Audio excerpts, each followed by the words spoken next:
छात्रों,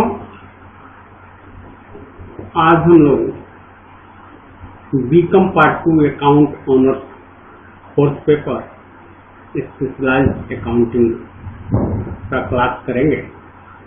इसमें आज हम लोगों का चैप्टर होगा accounts of general insurance company. पिछले क्लास में भी इस पर एक लेक्चर मेरा हो चुका है और उसमें हम लोगों ने इंश्योरेंस के बारे में और इंश्योरेंस कंपनियों के बारे में जो रेगुलेशन नया बना है 2000 में IRDA, उसकी चर्चा किए। अब आज हम लोग चर्चा करेंगे important terms related to insurance. कुछ टर्म्स हैं जो बार बार प्रयोग होते हैं और चूंकि जो इंश्योरेंस के बारे में नहीं जानता है तो उसके लिए नए शब्द हैं, तो आज हम लोग उन शब्दों की चर्चा करेंगे और इसके आगे बाकी accounting and final account of general insurance company की चर्चा करेंगे, किस तरह इसका अकाउंटिंग तैयार होता है। तो सर्वप्रथम हम लोग जो है important terms related to insurance की चर्चा करें। इसमें जैसे एक शब्द है जैसा कि जो प्रीमियम, तो प्रीमियम क्या है? तो अनुबंध के अनुसार बीमा कंपनी को क्षतिपूर्ति का भुगतान करने के बदले में जो प्रतिफल मिलता है उसे प्रीमियम कहते हैं। अर्थात बीमा कंपनी जो बीमा कराता है, अर्थात पॉलिसी होल्डर जिसे कहते हैं, उसको जो है एक तरह से कुछ निश्चित राशि के बदले यह वचन देती है या प्रॉमिस करती है कि आपका कोई भी नुकसान होने पर, जिन परिस्थितियों का एग्रीमेंट में वर्णन होता है, तो उन परिस्थितियों के द्वारा किसी तरह के नुकसान की भरपाई हम करेंगे, उसकी क्षतिपूर्ति करेंगे। तो उसी के बदले में वह जो राशि लेती है उस राशि को ही प्रीमियम कहा जाता है। सामान्यतः बीमा अनुबंध प्राय 1 वर्ष के लिए, माने सामान्यतः जो है 1 वर्ष के लिए होता है। अतः प्रीमियम भी वर्ष में 1 बार देना पड़ता है प्रारंभ में, और एक बार आप प्रीमियम दे करके 1 साल तक जो है आपकी निश्चित रहते हैं, आपका जोखिम बीमा कंपनी उठाती है कि यदि उस कारण से, जिस कारण का वर्णन हो, जिसके लिए आपने प्रीमियम का भुगतान किया है, तो उससे उस कारण से यदि नुकसान होता है तो वैसी परिस्थिति में हम आपके नुकसान की भरपाई करेंगे, अर्थात जो आपको हानि होगी उसकी क्षतिपूर्ति करेंगे। तो यह जनरल इंश्योरेंस में होता है। जबकि जीवन बीमा में लाइफ इंश्योरेंस जो होता है, लाइफ इंश्योरेंस कॉन्ट्रैक्ट जो होता है, जो एग्रीमेंट है, उसमें जो है वह दीर्घकालीन होता है, क्योंकि जब तक लाइफ है तब बहुत होता है, या तो उसमें होल लाइफ पॉलिसी होती है या इंडोमेंट पॉलिसी होती है। तो जो है अब वह जो है दीर्घकालीन होता है, और जब तक पॉलिसी मैच्योर नहीं हो जाती, परिपक्व नहीं हो जाती, तब तक प्रीमियम का भुगतान नियमित रूप से करना होता है। तो चूंकि हम लोग यहाँ जनरल इंश्योरेंस के बारे में बात कर रहे हैं, इसलिए इसको हम जाने, यही चाहे जैसा कि हम लोग जान गए हैं कि इंश्योरेंस कितने प्रकार का होता है, या जनरल इंश्योरेंस जो है कितने प्रकार का है, फायर इंश्योरेंस, मैरीन इंश्योरेंस या मिसलेनियस इंश्योरेंस। तो उसमें जो है वह जो इंश्योरेंस होगा वह 1 साल के लिए होगा, यही हम लोग, और उसके बदले में जो प्रीमियम चुकाया जाता है या जो राशि चुकाई जाती है कहें, उसे ही प्रीमियम कहा जाता है। तो चूंकि जो हम लोग का उद्देश्य है कि जो इम्पोर्टेंट टर्म्स हैं जो कि बार बार जिनका प्रयोग होता है उनके बारे में हम जान लें तो हमें आसानी होगी आगे बाकी क्वेश्चन सॉल्व करने में या बीमा कंपनी को जानने में। तो पहला तो हो गया प्रीमियम, दूसरा है क्लेम। क्लेम अर्थात दावे, इसे कहते हैं दावे। इसीलिए मैंने इसको इंग्लिश में लिखा है कि क्योंकि क्लेम्स आसानी से समझ में आपको आएगा। तो दावे, तो बीमा अनुबंध में वर्णित कारणों से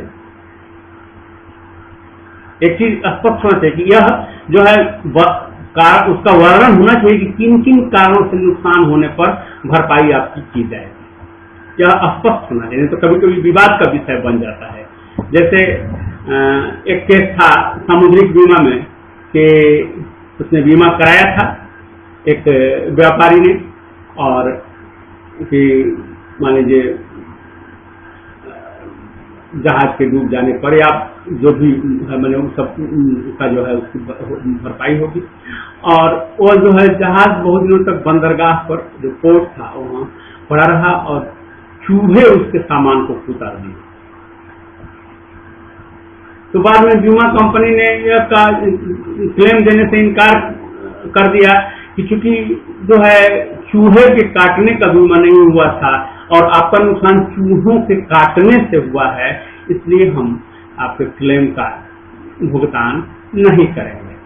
बाद में इसमें मुकदमा हुआ और अंत में जो है व्यापारी की डिग्री हुई, वो अलग बात है उसकी। जो है आगे बीमा कंपनी या बीमा जो इंश्योरेंस जो सब्जेक्ट है उसमें उसकी चर्चा है डिटेल्स में। यहाँ हम शॉर्ट में मैं एक उदाहरण के रूप में मैंने आपको बताया। तो ऐसा भी होता है, इसीलिए जो होता है कि एक बीमा कंपनी अपने जोखिमों को कम करने के उद्देश्य से जो है जो बीमा करती है,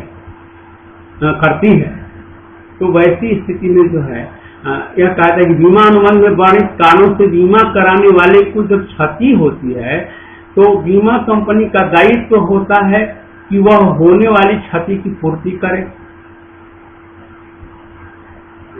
जो क्षतिपूर्ति की यह रकम जो है वही क्लेम कहलाता है, जो बीमा कंपनी को करना पड़ता है। मान लीजिए व्यापारी ने या संस्था ने क्लेम किया कि हमको 1 लाख का नुकसान हुआ है, बीमा कंपनी उसका जांच करती है और जांच करके बीमा कंपनी को तो उसका वो क्लेम हो गया कि उसने क्लेम किया कितने का 1 लाख का, उसी को हम क्लेम कहेंगे कि उसने किया कि भाई हमें इतने का नुकसान हुआ, तो वह क्लेम कहलाया। अब बीमा कंपनी जांच करके अगर देखती है कि हाँ वास्तव में इसका 1 लाख का नुकसान हुआ है तो वो उसका भुगतान करेगी।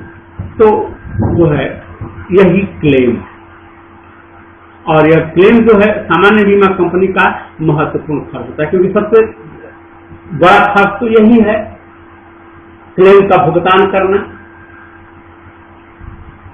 तो यह क्लेम है। तीसरा टर्म है री इंश्योरेंस, पुनर्बीमा। कभी कभी एक बीमा कंपनी अपने जोखिम को कम करने के लिए के उद्देश्य से बीमा अनुबंधों का कुछ भाग का बीमा किसी दूसरी बीमा कंपनी से करा देती है। तो बीमा किए गए जोखिम का पुनः बीमा किए जाने को री इंश्योरेंस कहते हैं। अब बीमा कंपनी तथा पुनः बीमा कंपनी दोनों प्रीमियम और दावे की रकम को जोखिम के अनुपात में बांटकर अपने रेवेन्यू अकाउंट में दिखाते हैं। अब इसमें क्या है, जैसे मान लीजिए कि एक बीमा कंपनी है, उसने किसी व्यक्ति का या किसी संस्था का बीमा किया। जैसा कि हम देख रहे हैं कि एक छोटी सी राशि जिसको हम लोग पीछे वाले टर्म्स में देखे जिसे प्रीमियम कहा जाता है, एक छोटी राशि एक प्रीमियम के भुगतान के बदले जो पूरी राशि जो पूरा उसका क्लेम है, जो उसका नुकसान है, उसको भुगतान करने का वादा किया जाता है इसमें। तो हो सकता है कि अगर बहुत ज्यादा क्लेम आ जाए तो जो है बीमा कंपनी को ज्यादा नुकसान हो, इसलिए अपने नुकसान से बचने के लिए कि हमें बहुत ज्यादा क्लेम का भुगतान नहीं करना पड़े, वह एक व्यक्ति से बीमा करा, उसका बीमा कर दी और वह उसके कुछ पार्ट का, कुछ भाग का बीमा किसी दूसरी कंपनी से करा लेती है, तो उसका भी रिस्क कुछ कम हो गया, ठीक है, कुछ लाभ कम होगा, क्योंकि उसको अब यह बीमा कंपनी उस बीमा कंपनी को प्रीमियम देगी जिससे उसने री इंश्योरेंस कराया है। लेकिन अब उसका लाभ यह होगा कि यदि नुकसान हो गया और क्लेम आया तो उस क्लेम का जितने भाग का जो है बीमा दूसरी कंपनी से कराया गया है, री इंश्योरेंस कराया गया है, तो उतना भुगतान उस कंपनी को करना होगा, उससे प्राप्त हो जाएगा। तो यह जो है, और अब दोनों कंपनियां अपना अपने अनुपात में बांट करके रेवेन्यू अकाउंट को दिखाएंगी। आगे हम लोग देखेंगे क्या है रेवेन्यू अकाउंट। तो एक हो गया तीसरा कि री इंश्योरेंस है, पुनर्बीमा। चौथा है कमीशन। अब यह कमीशन क्या है भाई? तो बीमा कंपनियां अपना व्यवसाय बीमा एजेंटों के माध्यम से कराती है। अब बीमा कंपनियों में भी दो तरह से वो बीमा कराती हैं। एक तो होता है डायरेक्ट बिजनेस और एक होता है थ्रू एजेंट। तो मान लीजिए अगर डायरेक्ट बीमा कंपनी बीमा करती हो तो उसमें तो कोई कमीशन नहीं देना होता है, लेकिन चूंकि बीमा कंपनी घूम घूम करके हर जगह तो जाके बीमा कराना उसके लिए संभव नहीं होगा। कंपनी का तो कहीं एक जगह हेड ऑफिस होगा, मान लीजिए कुछ अन्य जगहों पर उसके ब्रांचेज होंगे, ऐसा हो सकता है, लेकिन वह घूम घूम के हर जगह हर व्यापारी को या हर व्यक्ति को से संपर्क करके और बीमा कराना उसके लिए थोड़ा मुश्किल काम है। इसलिए उसमें कुछ भाग जो है वह उसके लिए एजेंट बहाल कर देती है, एजेंट नियुक्त करती है, और वे एजेंट जो है घूम घूम कर सबके यहाँ बीमा के फायदे बताते हैं और उसके बाद जो है उनको बीमा कराने के लिए उत्प्रेरित करते हैं। तो बदले में वे कमीशन लेते हैं, यह कमीशन है। तो बीमा कंपनियां अपने व्यवसाय बीमा एजेंटों के माध्यम से कराती हैं और बीमा एजेंटों द्वारा किए गए व्यवसाय पर बीमा कंपनी एक निश्चित दर पर पारिश्रमिक देती है और इसी पारिश्रमिक को कमीशन कहा जाता है। तो यह बीमा कंपनी का खर्च है, यह एक्सपेंसेस है। तो यह तो हो गया चौथा टर्म कमीशन। पांचवा जो टर्म है bonus for reduction of premium. अब सामान्य बीमा 1 वर्ष का किया जाता है, यह तो हम लोग जान गए हैं कि 1 वर्ष का वो किया जाता है और 1 वर्ष के पश्चात उसका नवीनीकरण कराना पड़ता है, रिन्यूअल। जैसे मान लीजिए कि कोई व्यक्ति 1 साल के लिए बीमा करा लिया, ठीक उस पीरियड में उसको अगर नुकसान हुआ तब तो बीमा कंपनी उसकी क्षतिपूर्ति करेगी।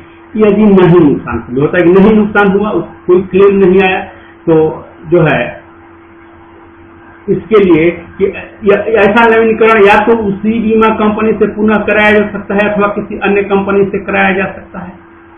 मान लीजिए वो व्यक्ति अगर देखता है उस बीमा कंपनी के कार्य से संतुष्ट है तो फिर पुनः, क्योंकि नुकसान तो हर साल होगा, ऐसा नहीं कि 1 साल का बीमा हम करा लिए और निश्चिंत हो गए, उस साल नुकसान नहीं हुआ तो हम निश्चिंत हैं, फिर अगले साल भी वही रिस्क है, फिर उसके अगले साल भी वही रिस्क है। तो चूंकि 1-1 साल के लिए यह होता है, तो इसीलिए जो है बीमा कंपनियां इस प्रयास में रहती हैं कि एक बार जो बीमा हमसे करा दिया वह दूसरे साल उसका रिन्यूअल कराए।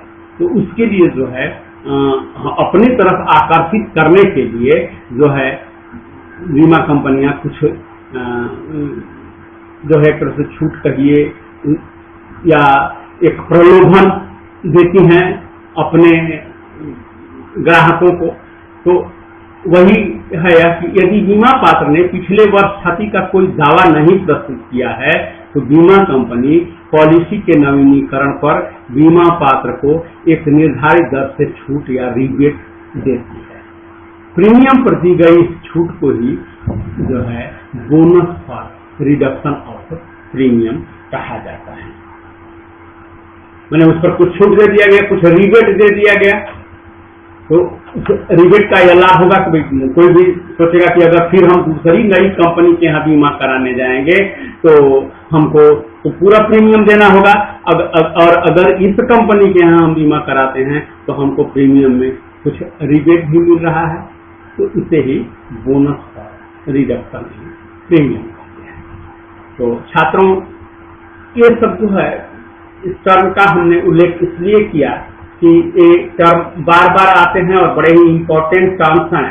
तो और आगे जब हम इसका अकाउंट तैयार करेंगे तो वहाँ भी इनका जो है प्रयोग होगा। तो हम लोग यदि इसके बारे में अच्छी तरह जानकारी रखेंगे तो वहाँ हमें क्वेश्चन सॉल्व करने में आसानी होगी, इसलिए हमने इस टर्म का उल्लेख किया। अब आगे हम लोग बात करेंगे कि accounting and final accounts of general insurance company. अब कैसे जो है उसका अकाउंटिंग और फाइनल अकाउंट तैयार किया जाएगा, क्योंकि हम जानते हैं कि किसी भी बीमा कंपनी की स्थापना में जो है हम लोग उसका जो अकाउंट बनता है उसमें फाइनल अकाउंट बनाना होता है या बैलेंस शीट बनाना होता है, क्योंकि जब फाइनल अकाउंट बनाएंगे तभी हमें लाभ हानि का पता चलेगा और फिर जब उसका हम आगे बैलेंस शीट बनाएंगे तो उसके आर्थिक स्थिति का पता चलेगा।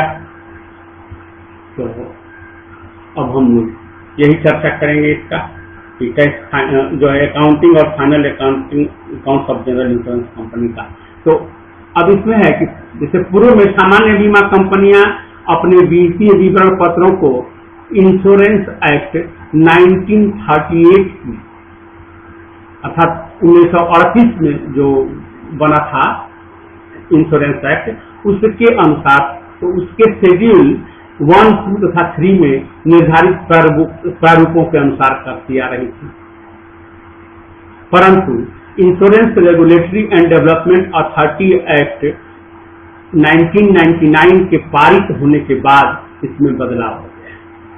अर्थात पहले जो ट्रेडिशनल जो होता था फाइनल अकाउंट और बैलेंस शीट हॉरिजॉन्टल फॉर्म में उस तरह बनता था। जैसे हम लोग जब विद्यार्थी थे तो हम लोगों ने उसी फॉर्म में इंश्योरेंस कंपनी का अकाउंट बनाया है, या बहुत दिनों तक शिक्षक रहने के बाद भी बहुत दिनों तक जो है वही रहा।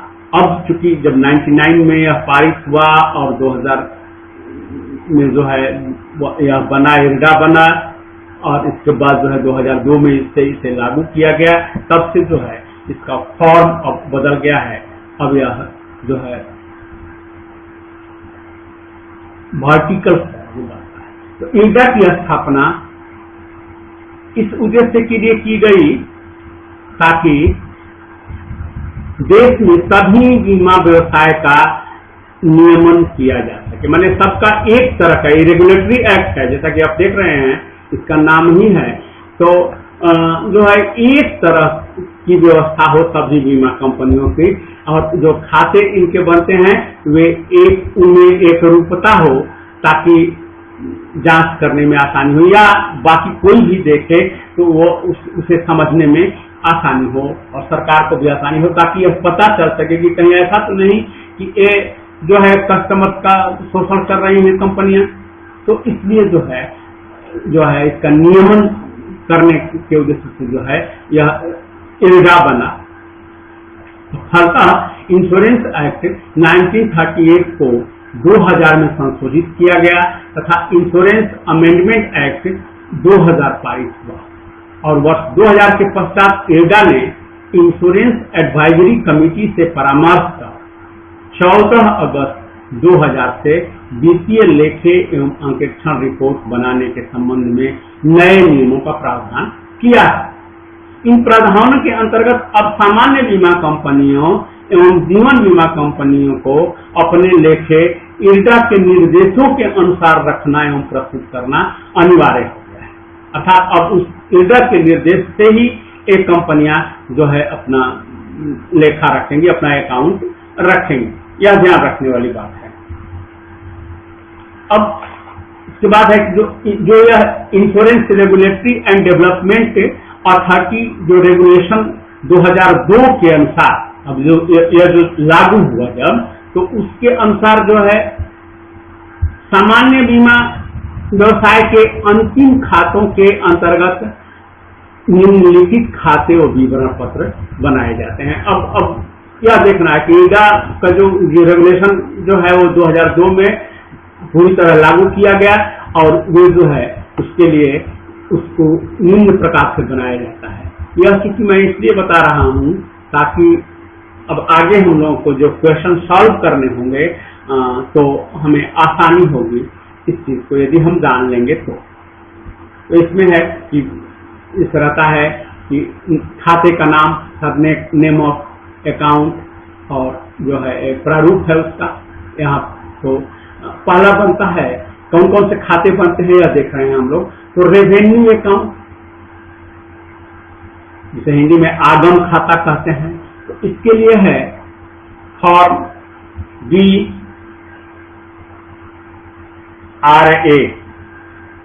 और दूसरा है प्रॉफिट एंड लॉस अकाउंट, ये है फॉर्म BPL, और तीसरा जो बनता है वो है बैलेंस शीट, फॉर्म BB है। यह जो है एक फॉर्मेट है, प्रारूप, इसीलिए इसको भी हमने लिख दिया है कि आप ये समझें कि इसके लिए इसको ये कहेंगे, ये है ये तीनों जो है। अब IRDA क्या निर्देश IRDA ने दिया, तो IRDA के निर्देशानुसार बीमा कंपनियों के विवरण पत्रों का जो है वह वर्टिकल स्वरूप कर दिया गया। जैसे कि मैंने पहले ही बताया कि जो पहले था हॉरिजॉन्टल, तो हॉरिजॉन्टल का मतलब था कि दोनों साइड में, जैसे अकाउंट बनता है दोनों साइड में बनता था, मैंने एक पक्ष इधर, एक साइड इधर और एक साइड इधर, दो साइड होते थे। अब जो है यह सीधा जो है लंबवत, जिसको कि अंग्रेजी में वर्टिकल कहते हैं, अब सीधे सीधा बनता है।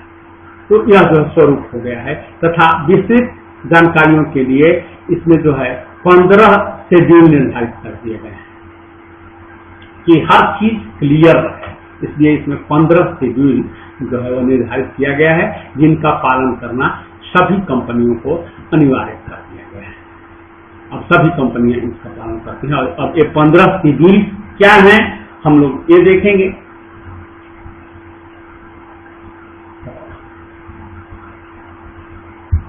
अब इसमें जो है अब हम बात करेंगे कि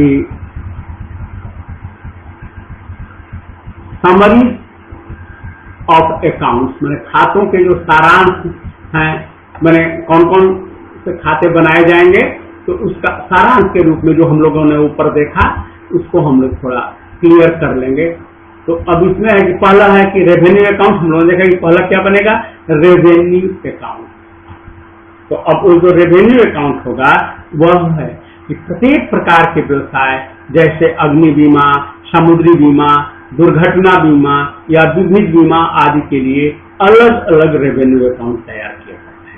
सबके लिए अलग अलग, ऐसा नहीं कि सबका एक ही में, क्योंकि कंपनी यह न माने अगर एक ही कंपनी कई तरह का व्यवसाय करती हो, हर तरह मैंने सब तरह का बीमा व्यवसाय करती हो, तो सब तो वैसी स्थिति में भी वह सबका अलग अलग, अर्थात फायर इंश्योरेंस के लिए अलग, मैरीन इंश्योरेंस के लिए अलग, या एक्सीडेंटल इंश्योरेंस के लिए अलग, या मिसलेनियस इंश्योरेंस के लिए अलग अलग रेवेन्यू अकाउंट बनाएंगे, तो तैयार करेंगे। और रेवेन्यू अकाउंट में व्यवसाय विशेष के आय तथा व्यय को दर्शाया जाता है।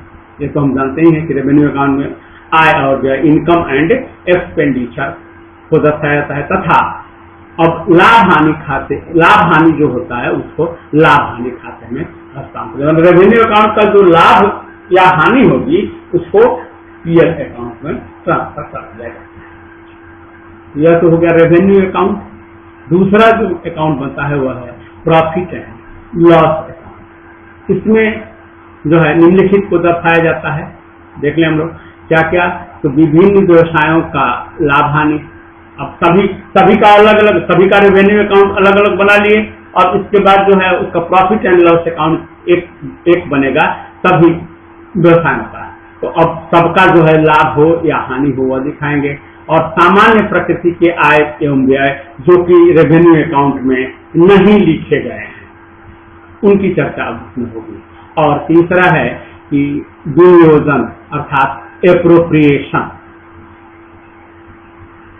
तो अब यह जो लाभ हानि है, इस लाभ हानि के शेष को कहाँ ले जाएंगे? जैसा कि हम लोग पूर्व में भी करते आ रहे हैं, अन्य व्यवसाय का जब हम बनाते हैं तो लाभ हानि खाते के शेष को कहाँ हम ले जाते हैं? तो बैलेंस शीट में। तो उसी तरह से इसके लाभ हानि के शेष को भी बैलेंस शीट में जो है रिजर्व एंड सरप्लस शेड्यूल 6 के शीर्षक में लिखेंगे। अब वहां इसका नाम हम रिजर्व में, क्योंकि अब यह लाभ नहीं, बाकी तो एक साल में बनाए तो उनका लाभ हो, लेकिन इनका कोई जरूरी नहीं है कि वह लाभ हो, इसीलिए इसको रिजर्व एंड सरप्लस नाम दिया जाता है। क्योंकि मान लीजिए कि हम, चूंकि हमें इंस्ट्रक्शन है एडा का कि भाई आप जो है फाइनेंशियल ईयर को आधार मान करके आपको अकाउंट तैयार करना है। हम 1 अप्रैल से लेकर के और नेक्स्ट ईयर के 31 मार्च तक का हमने अकाउंट तैयार कर लिया, ठीक है। उसमें मान लीजिए कुछ क्लेम्स आए, कुछ नहीं आए, लेकिन कोई जरूरी नहीं है कि हर पॉलिसी लेने वाला व्यक्ति 1 अप्रैल को ही पॉलिसी लेगा। मान लीजिए कोई अप्रैल में लेगा, कोई मई में लेगा, कोई जुलाई में ले सकता है, कोई सितंबर में, तो उसका तो 1 साल अब अगले फाइनेंशियल ईयर में चला जाएगा।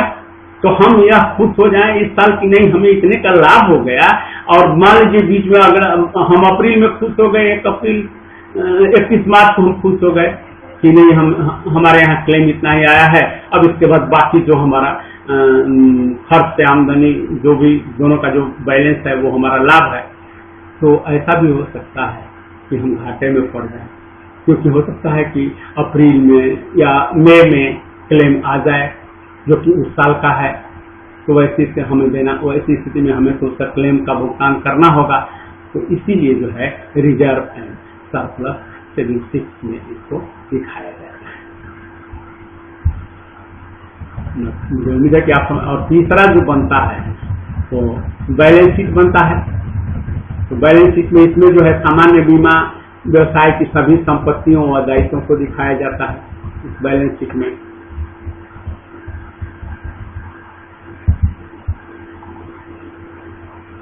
जैसा कि अन्य व्यवसायों का बैलेंस शीट बनता है, वैसे ही इसको बैलेंस शीट। अब हम चर्चा करेंगे schedule forming part of financial statement. जीवन बीमा तथा सामान्य बीमा कंपनियों को रेवेन्यू अकाउंट तथा बैलेंस शीट समराइज फॉर्म में प्रस्तुत करना होता है, परंतु दोनों कंपनियों को जो है उसके लिए 15 शेड्यूल बनाने होते हैं। वो बिल्कुल फॉर्मेट के रूप में बनाना है और बिल्कुल एकरूपता रहनी चाहिए, तो बनाने होते हैं। इसमें 4 शेड्यूल रेवेन्यू अकाउंट से इसमें क्लियर कर दिया गया है कि कैसे कैसे हो। तो 4 जो शेड्यूल हैं वो रेवेन्यू अकाउंट से संबंधित तथा 11 शेड्यूल बैलेंस शीट से संबंधित होते हैं। 15 टोटल कितने शेड्यूल बनाने हैं? 15, जिसमें कि 4 जो है वह रेवेन्यू अकाउंट से संबंधित होगा और बाकी जो 11 होगा वह शेड्यूल वह बैलेंस शीट से संबंधित होगा। अब हम चर्चा करेंगे कि ये शेड्यूल जो है कौन कौन से, अब इसकी चर्चा करेंगे। तो अब इसमें है कि ए है कि relating to revenue account of general insurance, यानी इसके रेवेन्यू अकाउंट से कौन कौन से शेड्यूल हैं। तो पहला शेड्यूल है शेड्यूल 1 प्रीमियम अर्न। जो प्रीमियम अर्न किया गया नेट, शुद्ध जो प्रीमियम है अर्न किया गया है उसको वह शेड्यूल 1 में रहेगा। शेड्यूल 2 में क्लेम्स इनकर्ड, वो भी नेट। और शेड्यूल 3 में कमीशन। शेड्यूल 4 में operating expenses relating to insurance business. अब इसमें ऑपरेटिंग एक्सपेंसेस रहेगा जो कि इंश्योरेंस बिजनेस से रिलेटेड हो। अब हम बात करेंगे बी। वो तो हो ए तो हो गए 4 रेवेन्यू अकाउंट के, इसीलिए हमने अलग अलग नाम दिए। ए में जो 4 शेड्यूल हैं। और बाकी बैलेंस शीट में 11 शेड्यूल हैं। तो अब इनकी चर्चा हम करेंगे। तो schedule relating to balance sheet. अब इसमें सबसे पहले, इसमें जैसा कि हम जानते हैं कि बैलेंस शीट में लायबिलिटीज और एसेट्स दो उसके पार्ट होते हैं, कुछ लायबिलिटीज होती है और कुछ एसेट्स। तो सबसे पहले हम चर्चा करेंगे लायबिलिटीज। इसमें शेड्यूल 5 जो है और लायबिलिटीज से रिलेटेड है शेड्यूल 5 शेयर कैपिटल और जो है या शेयर कैपिटल को हम लिखेंगे। तो शेयर कैपिटल क्या होगा कि पैटर्न ऑफ शेयर होल्डिंग, इसमें पैटर्न ऑफ शेयर होल्डिंग मतलब किस तरह का पैटर्न है शेयर होल्डिंग का। तो उसको जैसे हम जानते हैं इक्विटी शेयर, प्रिफरेंस शेयर या जो है, तो उसको अलग अलग हम करेंगे। अब शेड्यूल 6 जो है वो है रिजर्व एंड सरप्लस, जो रेवेन्यू अकाउंट का जो बैलेंस होगा, प्रॉफिट एंड लॉस अकाउंट का जो बैलेंस होगा वह हम लोग चर्चा किए थे पीछे में कि रिजर्व एंड सरप्लस का होता है। तो वह रिजर्व एंड सरप्लस शेड्यूल 6 में और शेड्यूल 7 में बोरोइंग्स। उसके बाद अब हम एसेट्स की तरफ आते हैं। तो शेड्यूल 8 इन्वेस्टमेंट और शेयर होल्डर इन्वेस्टमेंट है। उसके बाद schedule 9 loans, schedule 10 fixed asset, schedule 11 cash and bank balance, schedule 12 advances and other assets, schedule 13 current liabilities और शेड्यूल 14 प्रोविजन और शेड्यूल 15 में है miscellaneous expenditure to the extent not written off और adjust, जो कि रिटेन ऑफ और adjust न हो पाया हो वह जो है मिसलेनियस एक्सपेंसेस शेड्यूल 15। तो यही जो है जो 15 शेड्यूल में तैयार करना है रेवेन्यू अकाउंट, पीएल अकाउंट और बैलेंस शीट को, तो यह शेड्यूल। छात्रों, आज हम लोगों ने देखा कि किस तरह से कौन कौन से इम्पोर्टेंट टर्म्स हैं जो है जनरल इंश्योरेंस कंपनी के में। इसके बाद accounting and final account of general insurance company हम लोगों ने देखा, और इसके बाद schedule forming part of financial statement तो जरा की चर्चा किया। अब आगे नेक्स्ट क्लास में हम लोग इसके आगे की चर्चा करेंगे। अब तक जो भी आप समझें और यदि कुछ न समझ में आने वाली बात हो तो कमेंट के माध्यम से हमें जरूर सूचित करें, और मैं प्रयास करूंगा कि आगे मैं आपको समझा। तो आज के लिए बस इतना ही। धन्यवाद।